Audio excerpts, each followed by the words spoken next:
नमस्कार दोस्तों, हाल ही में राष्ट्रपति द्रौपदी मुर्मू ने राष्ट्रीय गौरव अपमान निवारण संशोधन विधेयक यानी prevention of insults to national honour amendment bill को अपनी मंजूरी दे दी है। इसके साथ ही यह विधेयक अब एक कानून बन चुका है।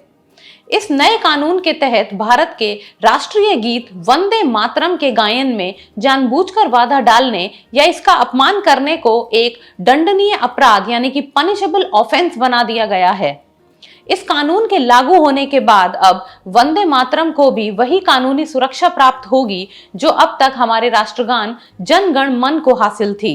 आज के इस वीडियो में हम समझेंगे इस नए कानून में क्या क्या सजा के प्रावधान हैं, राष्ट्रीय गौरव अपमान निवारण अधिनियम 1971 क्या है और भारतीय संविधान में राष्ट्रगान और राष्ट्रीय गीत के बीच क्या ऐतिहासिक संबंध है। आइए सबसे पहले इस नए कानून के प्रमुख प्रावधानों को समझते हैं। मूल अधिनियम। यह संशोधन राष्ट्रीय गौरव अपमान निवारण अधिनियम 1971 यानी prevention of insults to national honour act 1971 की धारा 3 में बदलाव करके बनाया गया है। अपराध की परिभाषा। यदि कोई व्यक्ति वंदे मातरम के गायन को जानबूझकर रोकता है या गायन कर रहे किसी सभा या समूह में बाधा उत्पन्न करता है तो उसे अपराध माना जाएगा।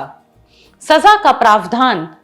पहली बार दोषी पाए जाने पर 3 वर्ष तक की जेल, जुर्माना या दोनों की सजा हो सकती है। दूसरी बार या उसके बाद दोहराए गए अपराध पर न्यूनतम 1 वर्ष की अनिवार्य जेल का प्रावधान है। गृह मंत्रालय के अनुसार पहले राष्ट्रगान के अपमान पर तो स्पष्ट रोक थी, लेकिन राष्ट्रगीत के लिए कोई विशिष्ट कानूनी सुरक्षा नहीं थी, जिसे अब इस संशोधन के जरिए पूरा किया गया है। प्रतियोगी परीक्षाओं और भारतीय इतिहास के दृष्टिकोण से वंदे मातरम का इतिहास जानना बेहद जरूरी है। इसके रचनाकार। वंदे मातरम की रचना बंकिम चंद्र चट्टोपाध्याय द्वारा की गई थी, जिसे बाद में उनके 1882 के प्रसिद्ध उपन्यास आनंद मठ में शामिल किया गया। स्वतंत्रता संग्राम में भूमिका। 1905 के बंगाल विभाजन विरोधी आंदोलन और पूरे स्वतंत्रता संग्राम में यह गीत देशभक्ति का मुख्य प्रतीक बना। संविधान सभा का निर्माण 24 जनवरी 1950। संविधान सभा के अध्यक्ष डॉक्टर राजेंद्र प्रसाद ने 24 जनवरी 1950 को यह ऐतिहासिक वक्तव्य दिया था कि वंदे मातरम, जिसने भारतीय स्वतंत्रता संग्राम में एक ऐतिहासिक भूमिका निभाई है, को राष्ट्रगान जन गण मन के समान ही सम्मानित किया जाएगा और इसका दर्जा भी उसके बराबर होगा।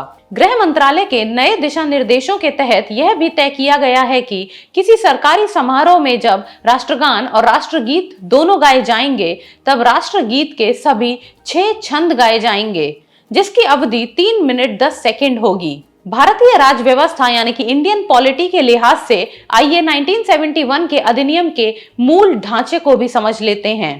Prevention to insults to national honour act 1971 Bharat के राष्ट्रीय प्रतीकों के अनादर को रोकता है। इसके तहत 3 प्रमुख प्रतीकों का अपमान करना दंडनीय माना जाता है। पहला, भारतीय राष्ट्रीय ध्वज यानी कि नेशनल फ्लैग। दूसरा, भारत का संविधान यानी कि कॉन्स्टिट्यूशन ऑफ इंडिया। और तीसरा, राष्ट्रगान यानी कि नेशनल एंथम। अब इस नए संशोधन के माध्यम से राष्ट्रीय गीत यानी कि नेशनल सॉन्ग वंदे मातरम को भी इस अधिनियम के दायरे में शामिल कर लिया गया है। इसके अतिरिक्त हमारे संविधान के अनुच्छेद 51A के तहत दिए गए मौलिक कर्तव्यों यानी कि फंडामेंटल ड्यूटीज में भी यह उल्लेख है कि प्रत्येक नागरिक का यह कर्तव्य होगा कि वह संविधान, राष्ट्रीय ध्वज और राष्ट्रगान का सम्मान करे।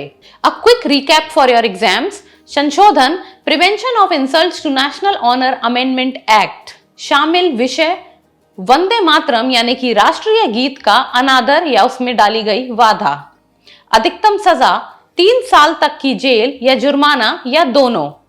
रचनाकार बंकिम चंद्र चट्टोपाध्याय, उपन्यास आनंद मठ। दर्जा संबंधी निर्णय 24 जनवरी 1950 डॉक्टर राजेंद्र प्रसाद द्वारा घोषित। अगर आपको यह कानूनी और ऐतिहासिक विश्लेषण पसंद आया तो इस वीडियो को लाइक करें, अपने दोस्तों और स्टडी ग्रुप्स में शेयर करें और चैनल को सब्सक्राइब करना ना भूलें। धन्यवाद।